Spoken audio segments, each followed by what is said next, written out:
The year is 2011. Across the vast landscapes of Texas, a silent threat is taking shape. It's not a single spark that will ignite disaster, but a combination of extreme environmental factors, a severe drought, relentless heat, and powerful winds that together will create a firestorm unlike anything the state has ever seen. By the end of that year, nearly 31,500 individual fires would sweep across Texas, consuming more than 4 million acres of land and destroying almost 3,000 homes. 10 lives would be lost, including 4 brave firefighters who battled the flames. The epicenter of this catastrophe emerged in early September in Bastrop County, just east of Austin. Over Labor Day weekend, families were enjoying the final days of summer, unaware of the danger brewing in the parched woods surrounding them. On Sunday, September 4th, 3 separate fires ignited in the area.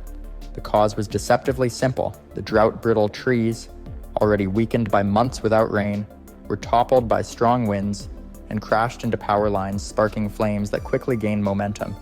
One resident, Tiffany Cox, would later recall noticing heavy traffic and a strange haze in the sky. By the time she had put away her groceries, a massive column of smoke loomed over her neighborhood, a warning of the inferno that was about to engulf her home. The 3 small fires merged rapidly, driven by wind gusts fueled by Tropical Storm Lee churning in the Gulf of Mexico. Within just 48 hours, the flames combined into what became known as the Bastrop County Complex Fire. This was not a slow-moving blaze. The firestorm advanced with terrifying speed, consuming everything in its path. Flames leapt over roads, fire breaks, and even rivers. While embers were carried miles ahead, igniting new pockets of fire, emergency personnel went door to door, urging residents to evacuate, but for many, escape came too late. Firefighters reported flame heights reaching 100 feet, and the intense heat ruptured asphalt and concrete foundations. Entire neighborhoods were turned to ash almost instantly, and the scale of destruction overwhelmed local and state resources. As the Bastrop fire raged, more than 180 additional fires erupted across Texas that same week. Fire crews from over 40 states poured in to assist, while National Guard aircraft dropped slurry in an attempt to slow the advance. Yet the conditions were extreme. Blistering heat, bone-dry forests, and relentless winds combined to make containment almost impossible. By the end of September, the Bastrop County Complex Fire had already burned 25,000 acres and destroyed over 500 homes. This single fire complex would eventually become the most destructive wildfire in Texas history, responsible for more than half of all homes lost in the entire 2011 season.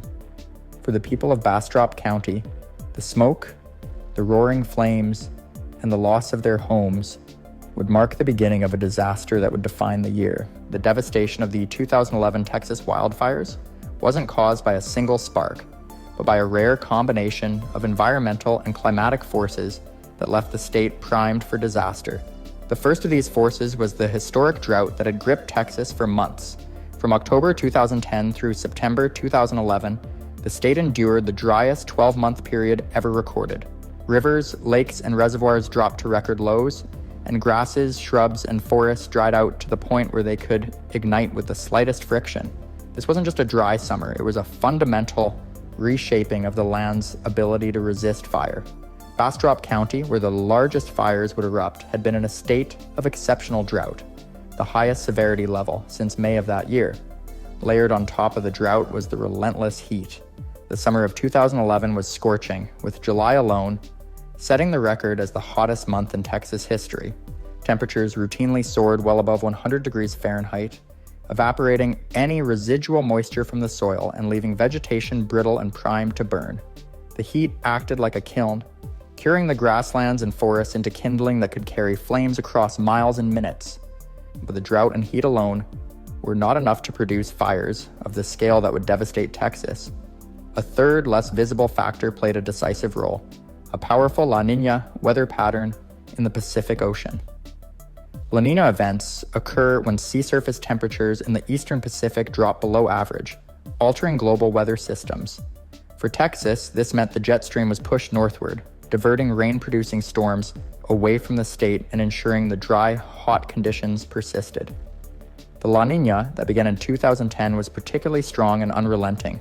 effectively shutting off rainfall for much of the state and setting the stage for a wildfire season of historic proportions. When these forces combined, the results were catastrophic. Trees, grasses, and homes became fuel in a landscape already primed to burn. Winds from Tropical Storm Lee in early September provided the final push, fanning sparks into unstoppable infernos. In Bastrop County, what began as 3 small fires merged within 48 hours into the Bastrop County Complex Fire, fueled by months of drought, extreme heat, and wind. This perfect storm of natural and climatic conditions explains why the fires were not just destructive, they were historic, leaving scars on the land and the people that remain to this day. When the fires finally began to subside, the full scale of destruction across Texas was staggering. Nearly 4 million acres of land had been consumed by flames, leaving behind charred forests, burned neighborhoods, and communities grappling with loss. The economic toll was immense. Insured property damage alone exceeded $500 million, while the state's timber industry faced losses of more than $1.6 billion. Farmers and ranchers, already struggling under the drought, saw crops and livestock wiped out, pushing the total economic impact across East Texas to an estimated $3.4 billion. Bastrop County bore the brunt of the devastation. 96% of Bastrop State Park, a treasured area of loblolly pines, was destroyed. The park's unique Lost Pines ecosystem, an isolated stand of pine trees unlike any other in the state, was devastated, along with the habitat of the endangered Houston toad, which relied on the area for survival. Entire neighborhoods were reduced to ash, and roads were blocked by burned debris, making rescue and recovery efforts difficult. Rebuilding would be slow and painstaking. Volunteers and forestry specialists planted millions of pine seedlings in an attempt to restore the scorched landscape. Experts estimate it could take a generation or more for the lost pines to fully recover.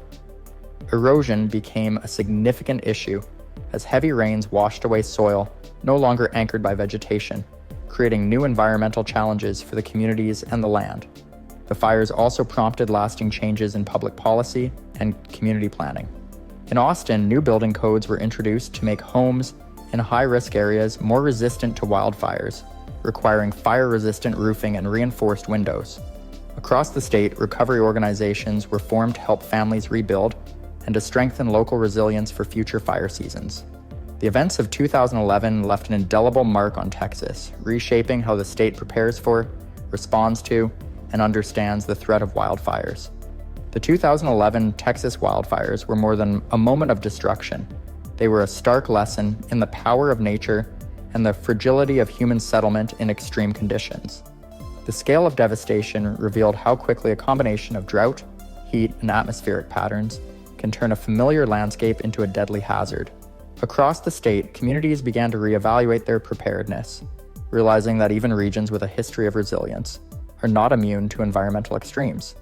Scientists and emergency managers studied the fires closely to understand what had gone wrong and how future disasters could be mitigated. Fire behavior models confirmed that the speed and intensity of the Bastrop County Complex Fire were largely driven by the unusually low moisture content of trees and grasslands, combined with wind patterns that carried embers miles ahead. These findings influenced how Texas approaches fire risk, emphasizing early detection, strategic vegetation management, and stricter building practices in fire-prone areas. Beyond the technical lessons, the fires left an enduring impact on the people of Texas.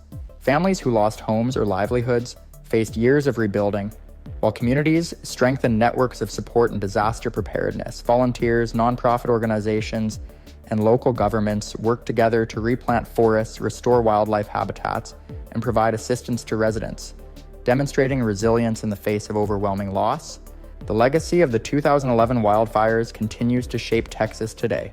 It serves as a reminder that climate and weather extremes are capable of producing catastrophic consequences, and that preparation, awareness, and adaptation are essential. While the scars on the land are slowly healing, the memory of those fires remains vivid, a story of destruction, human courage, and the ongoing need to respect the power of the natural world. To understand why the Griffith Park fire of October 3, 1933 turned so deadly, we have to look at the desperate conditions of the time. America was in the grip of the Great Depression, and Los Angeles was no exception. Jobs had vanished, associated, and men from every background, so clerks, teachers, ministers, and laborers, were standing in bread lines. Relief programs offered a lifeline, giving counties federal funds to hire the unemployed for public works projects. The pay was meager, just 40 cents an hour, but in an era when families struggled to afford food, it meant survival. Griffith Park, the sprawling wilderness of rugged chaparral in the center of Los Angeles, became one of the city's largest work sites. Thousands of unemployed men were assigned to clear dry brush, cut fire breaks, and carve new roads through the steep hillsides.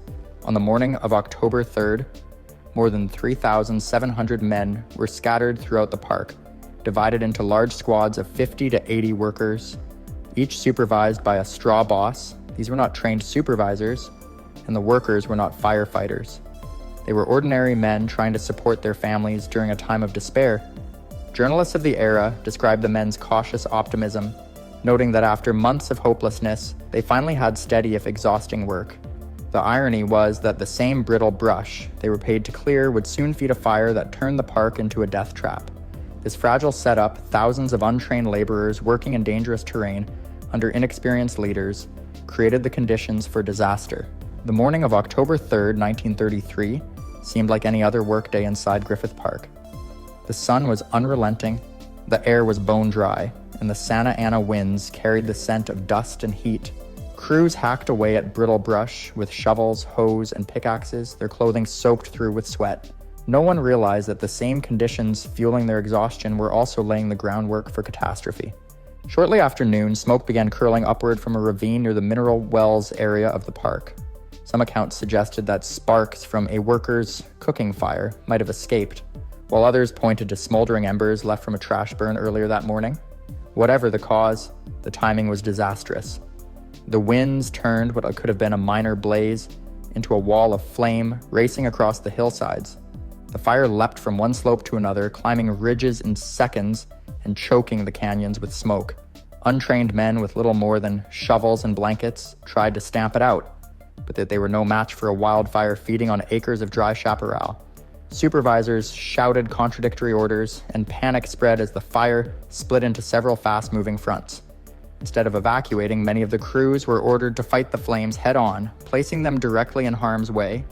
This moment, the spark combined with confusion and poor decisions, was the turning point. What could have been a small, contained fire now became a fast-moving disaster. Thousands of men found themselves trapped on rugged slopes with no escape routes, facing an inferno they had no training to fight. The stage was now set for one of the deadliest workplace disasters Los Angeles had ever seen. By early afternoon, the fire had grown into a monster no one could control. What began as a single column of smoke now spread into multiple fronts, each one pushed by strong Santa Ana winds that howled through the canyons. The men working the slopes had no fire-resistant clothing, no protective gear, and no water hoses. Their only tools were shovels, picks, and blankets, laughably inadequate against walls of fire stretching dozens of feet high. As the flames roared downhill, workers became disoriented in the smoke and confusion. Some ran toward what they thought was safety, only to find themselves surrounded as the fire circled back with terrifying speed. Others tried to climb the ridges, but the steep terrain and thick brush slowed them down. The heat was so intense that it dried out lungs with every breath, leaving men gasping and collapsing on the slopes. Supervisors shouted for workers to hold their ground and dig fire breaks, but those breaks crumbled in minutes as sparks leapt over them. In the chaos, men were caught in ravines that acted like chimneys, funneling flames straight over their heads. Some scrambled into dry creek beds, only to be smothered by falling embers and thick smoke. The lack of any organized escape plan meant survival depended on chance, on which way the wind turned, or which canyon they chose to flee. By the time the fire had raged for just a few short hours, Griffith Park was unrecognizable. Hillsides that had been alive with brush and trees were reduced to blackened skeletons. Scattered across the terrain were the tools of labor, shovels, pickaxes, and half-burned work gloves, evidence of a workforce overwhelmed by a force of nature they never had a chance to fight. The inferno had trapped them, and the worst was still yet to come. When the flames finally died down, the scale of the tragedy began to reveal itself. Dozens of men had been killed, many of them trapped in gullies or overcome by the choking smoke. Their bodies were discovered scattered across the hillsides, a grim reminder of just how unprepared they had been. In a single afternoon, one of the largest urban parks in the nation had become a graveyard. Los Angeles awoke the next day to headlines that stunned the city. The death toll climbed with each new report, making it the deadliest wildfire in California history at the time. Families rushed to hospitals and makeshift morgues, searching for loved ones who had not returned home from work. Most of the victims had been day laborers, men with little choice but to take dangerous jobs in the depths of the Great Depression. The devastation extended beyond the human cost. Hillsides once covered in lush chaparral were stripped bare, leaving the park vulnerable to erosion and flooding in the months to come. The blackened landscape stood in stark contrast to the clear skies above, a reminder that nature's fury could wipe out decades of growth in just hours. The damage was not only physical but psychological, shaking the city's faith in its ability to protect its workers and its land. What made this disaster even more haunting was how preventable it might have been. There had been no safety training, no fire crews stationed nearby, and no system to evacuate workers quickly. The tragedy exposed a dangerous gap between the city's ambitions and its preparedness. As news spread across the country, it was no longer just a local story. It became a symbol of what could happen when human labor collided with unchecked natural disaster. In the weeks after the fire, the city of Los Angeles launched a series of investigations to understand how such devastation could happen in just a single afternoon. Officials quickly discovered that there had been almost no planning for a disaster of this scale.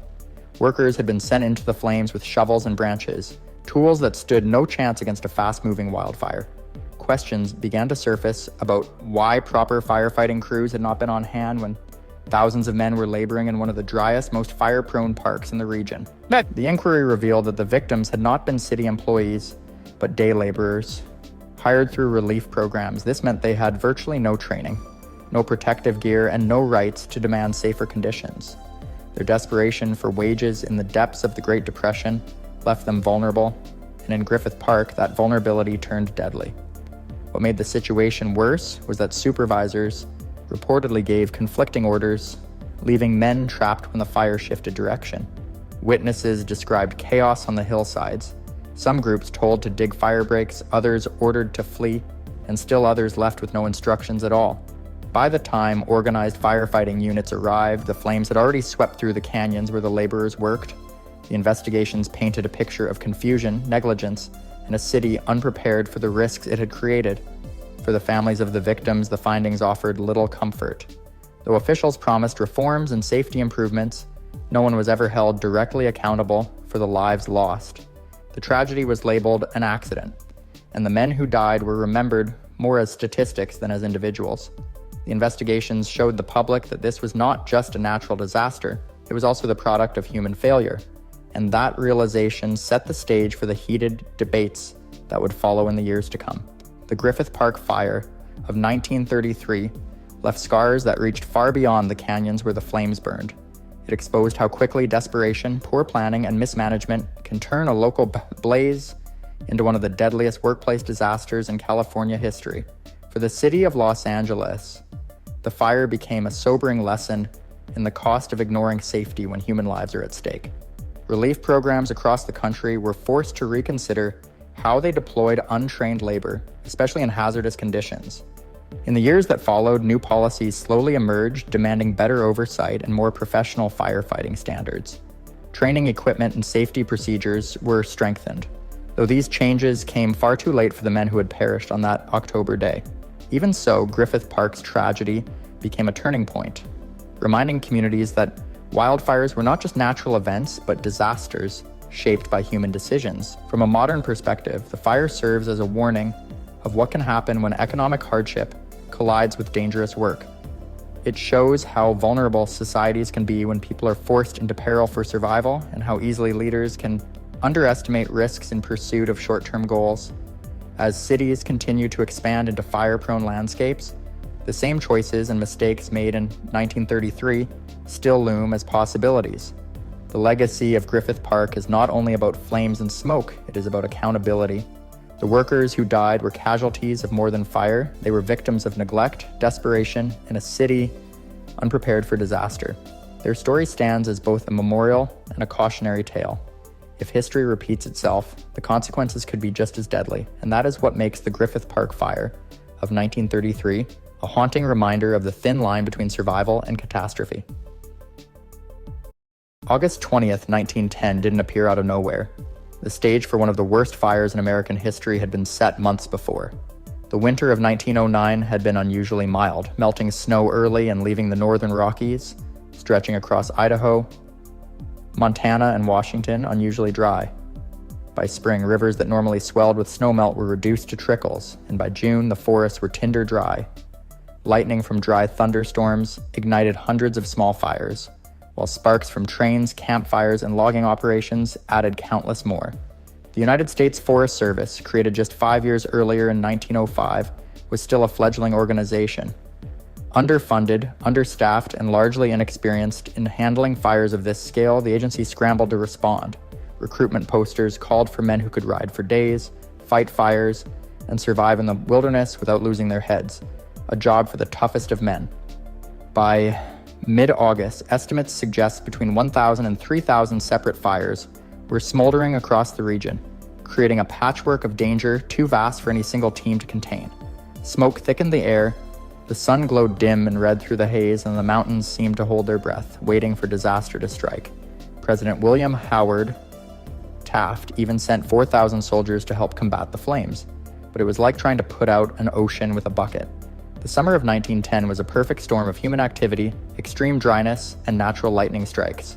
The forests of the northern Rockies were primed, waiting for the spark that would ignite one of the deadliest wildfires in United States history. Saturday, August 20th, 1910 brought the disaster that everyone had feared but could not stop. A powerful cold front swept into the northern Rockies, but instead of rain, it brought hurricane-force winds with gusts over 70 miles per hour. These winds turned the thousands of small fires into a single, unstoppable inferno, later known as the Big Blow-Up. Flames flattened and raced across the forest floor, while massive trees were uprooted and tossed like matchsticks. The fire created its own weather, sending superheated air spiraling and launching embers miles ahead, igniting new fires that trapped entire crews in seconds. The roar of the firestorm was described by survivors as a sound like 1,000 freight trains, drowning out all thought. Firefighters were caught in a desperate race for survival, with the flames moving faster than a galloping horse. One of the deadliest moments occurred at Setzer Creek, where 28 men in a firefighting crew were overrun and killed in the chaos. Passenger trains scrambled to evacuate towns in the path of the fire. One train carrying 1,000 residents of Avery, Idaho, raced over a bridge surrounded by flames, barely reaching safety through a nearby tunnel. Amid the chaos, Forest Ranger Ed Pulaski became a symbol of courage. Leading 44 men who were trapped in the inferno, he guided them to an old mine shaft. As the fire raged over the entrance, Pulaski used his revolver and quick thinking to maintain order, ensuring that 40 of the 45 men survived. His actions demonstrated extraordinary bravery in a firestorm that moved faster than any human could run, saving lives that would otherwise have been lost in the blaze. After 2 days of relentless destruction, rain finally arrived on August 23, 1910, bringing the inferno to an end. The devastation was staggering. At least 87 people had perished, 78 of them firefighters, and over 3 million acres of forest were incinerated, an area larger than the state of Connecticut. Entire towns had been wiped from the map, and the economic loss, adjusted for today's value, would exceed $1 billion. The smoke traveled thousands of kilometers, darkening skies as far away as New England and leaving soot on ice in Greenland. The fire's impact went far beyond immediate destruction. It transformed the United States Forest Service, proving the necessity of a professional and well-funded firefighting organization. Public attention turned to the heroism of men like Ed Pulaski, and Congress responded by doubling the Forest Service budget. A century-long policy of aggressive fire suppression began, creating a network of lookout towers, access roads, and elite firefighting teams, including the introduction of smoke jumpers in later decades. Yet this policy had unintended consequences. By suppressing natural low-intensity fires for decades, forests became unnaturally dense, allowing dead wood and underbrush to accumulate. This fuel buildup made future fires even more destructive, setting the stage for modern megafires. Smokey Bear, created in 1944, embodied the philosophy of total fire prevention, spreading a message that shaped American attitudes toward forest management for generations. The Great Fire of 1910 was more than a disaster, it was a turning point.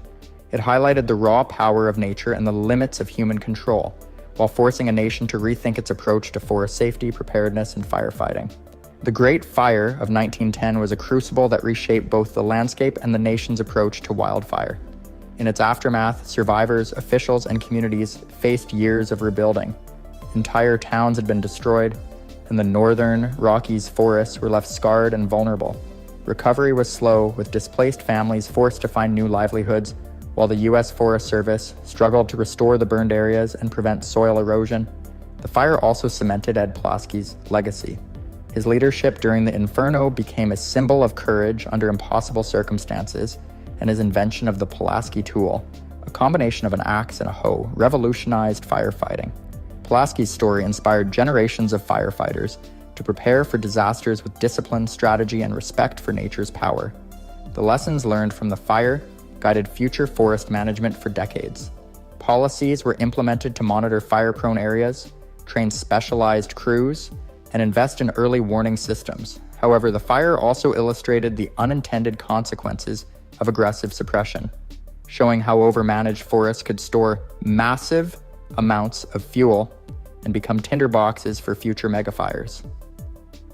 Even today, the events of August 20th to 23rd, 1910 echo through the American West. The Great Fire serves as a stark reminder of nature's unpredictability, the limits of human control, and the need to balance prevention with ecological understanding. It stands as one of the deadliest and most transformative wildfires in history, leaving a legacy of heroism, tragedy, and crucial lessons for modern firefighting and forest management.